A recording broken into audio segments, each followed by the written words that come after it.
Anda kembali bersama kami di Prime Time Talk. Saya masih bersama dengan Pak Riza Damanik. Dan kita juga mengajak Anda, pemirsa, untuk berinteraktif bersama kami di studio dengan nomor telepon interaktif yang sudah terlihat di layar kaca Anda. Dan untuk bergabung bersama kami juga untuk membahas terkait dengan mafia impor garam. Biasanya kalau berbicara mafia, masyarakat cukup semangat. Karena mereka merasakan tapi tidak bisa berbicara sama sekali begitu. Mungkin orang-orang seperti Pak Riza yang bisa speak up untuk menyampaikannya. Tapi tadi kita sudah sempat berbincang sedikit dengan Pak Sarkawi. Terus membahas mengenai data yang kemudian disinkronkan dengan kementerian lain. Memang apakah selama ini koordinasi yang ada antara kementerian juga tidak begitu optimal begitu. Sehingga kemudian data-data itu terlihat berbeda. Saya kira ada tidak terlalu berlebihan bila mana kita menyebut ada mafia di dalam garam ini. Ya, ada beberapa indikasi yang bisa kita gunakan. Pertama tadi soal data. Ya, data yang ada antara kebutuhan dan produksi kita itu memang tidak pernah solid. Ya, jadi kalau kita lihat misalnya Kementerian Perdagangan, Kementerian Perindustrian itu cenderung pesimistik terkait dengan produksi, tapi di sisi yang lain itu sangat optimistik berbicara tentang importasi.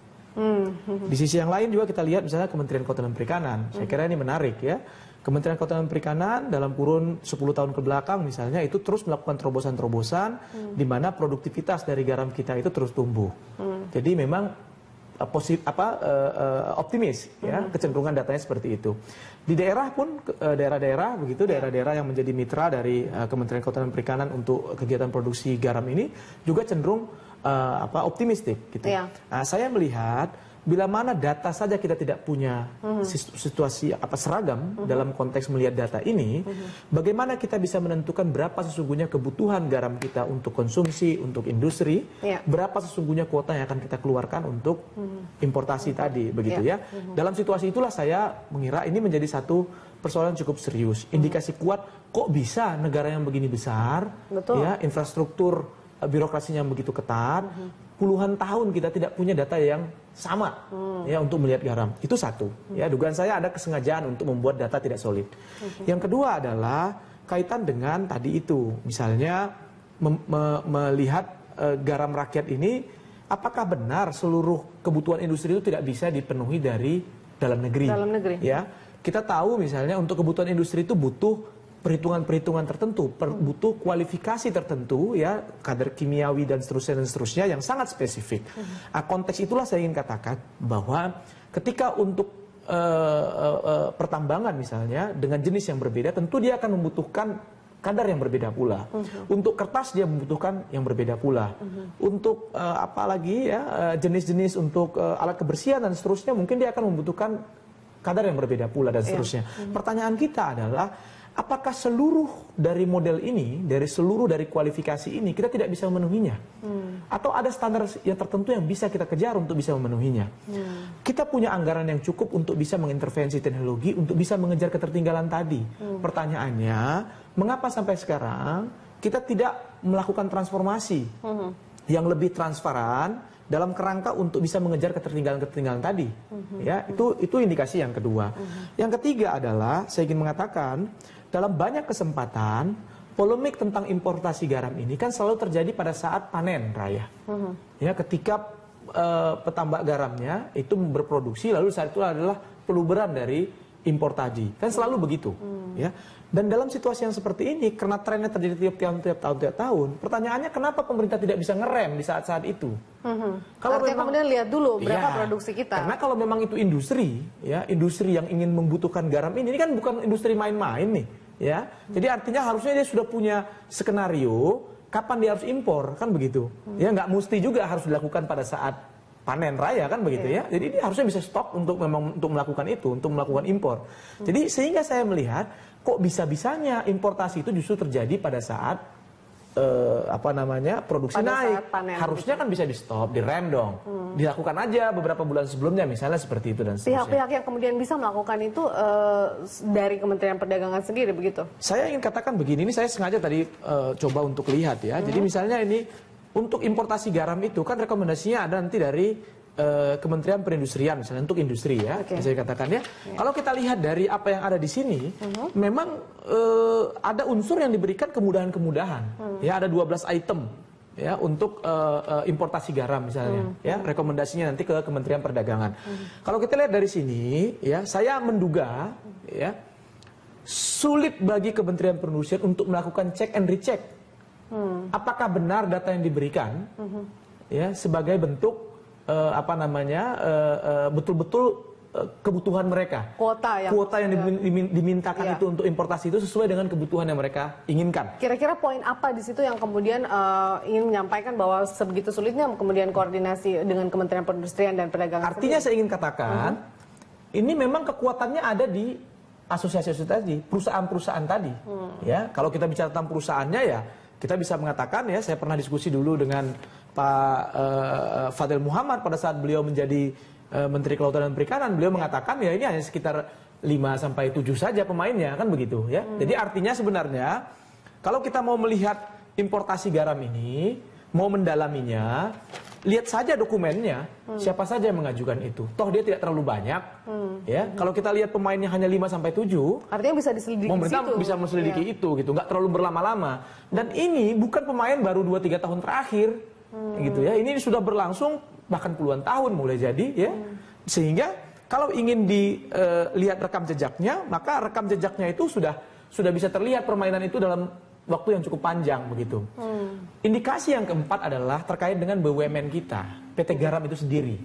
Ya, memang tidaklah berkeinginan banyak pihak, ya, BUMN kita itu kuat dalam kerangka untuk memastikan, ya, konsumsi garam domestik kita itu dapat berjalan dengan baik. Ya, saya menduga lemahnya PT Garam itu dalam menyerap ya produksi domestik kita itu tidak lain adalah akibat dari upaya ya yang dilakukan oleh mafia-mafia ini. Artinya bahwa PT Garam ini yang selaku BUMN diintervensi oleh mafia dalam tanda kutip gitu ya.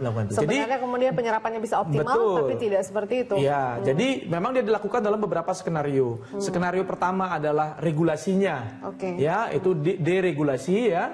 Dia melakukan upaya untuk mengerdilkan regulasi nasional kita sehingga dia bisa menguntungkan mafia ini. Di sisi yang lain adalah menggembosi BUMN kita sehingga kita lemah posisi kita di hadapan para importir-importir ini. Dan yang ketiga adalah demoralisasi terhadap industri dalam negeri kita, produksi dalam negeri kita. Jadi petambak-petambak kita dianggap memang tidak punya kapasitas untuk berproduksi. Gitu. Pak Risa, kita tahan, kita ada penelpon dari Pak Kurniawan di Malaboh, Aceh.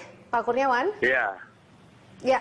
Saya berpendapat begini, mafia garam ini memiskinkan rakyat Indonesia dan pemerintah harus bertanggung jawab, dan tampaknya kepemimpinan Jokowi ini sudah menampakkan bahwa mereka itu bertanggung jawab.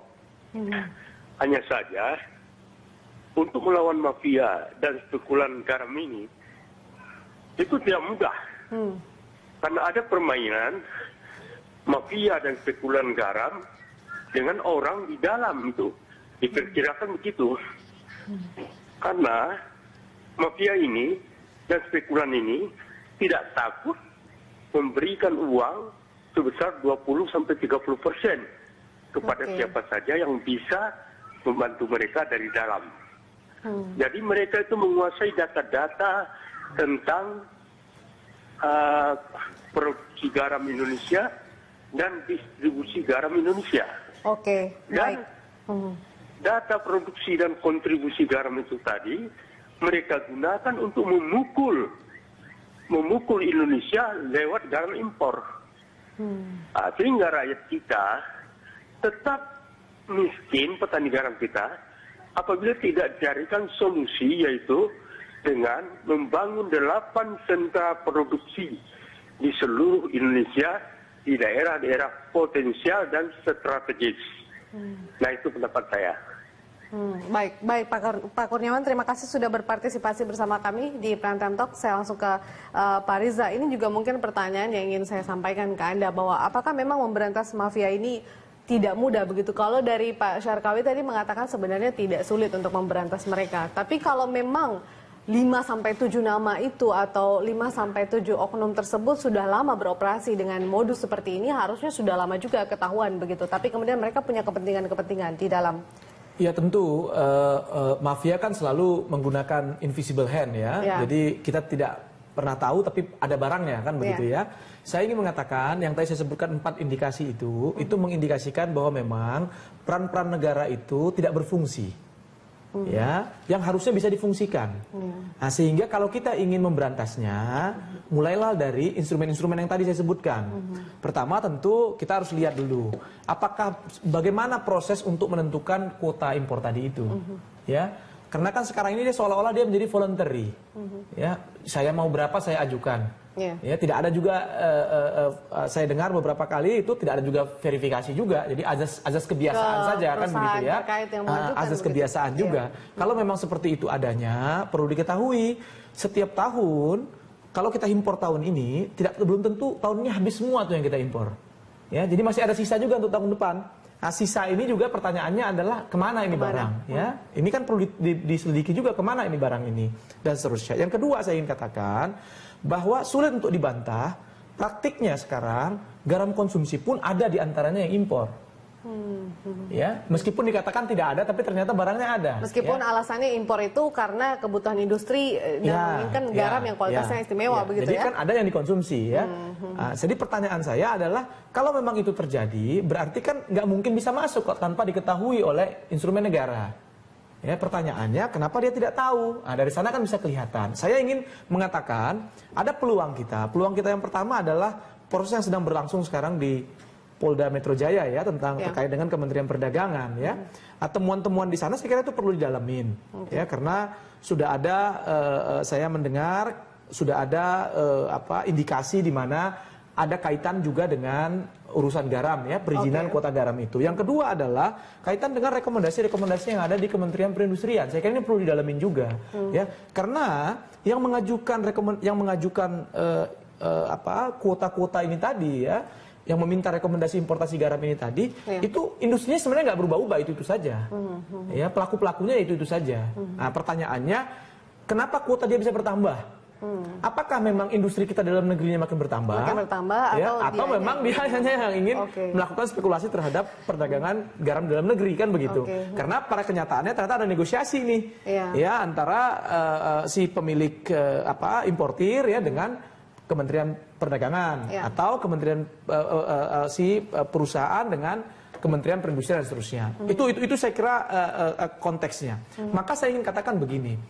Kalau kita ingin maju beberapa langkah ke depan, saya sih berharap, ya sangat berharap, pemerintah itu mulai memperkuat BUMN kita, ya, dan mendorong BUMN kita tidak lagi dalam wacana, tapi mengakselerasi kerja-kerja BUMN kita untuk membeli, ya, produksi-produksi domestik dari petambak kita dengan harga yang layak.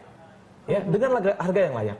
Ya, kalau memang kita sepakat 750 itu adalah harga yang layak, belilah dengan harga 750 itu. Tapi bagaimana kemudian dengan target, artinya kan setiap BUMN juga dipatok untuk meraup keuntungan untuk perusahaannya sendiri begitu. Kalau kemudian mereka melakukan BUMN tidak harus untung dong. Ya, untuk kepentingan bangsa kita kan BUMN tidak perlu untung. Ya, tentu lebih saya percaya betul ya, kalau seandainya sekarang kita diperkirakan sekitar 20.000 ya kepala keluarga lah untuk petambak garam kita ini ya, maka ketika pemerintah membeli dengan harga layak terhadap produksi garam itu, saya percaya betul negara ini nggak akan bangkrut, nggak akan makin miskin.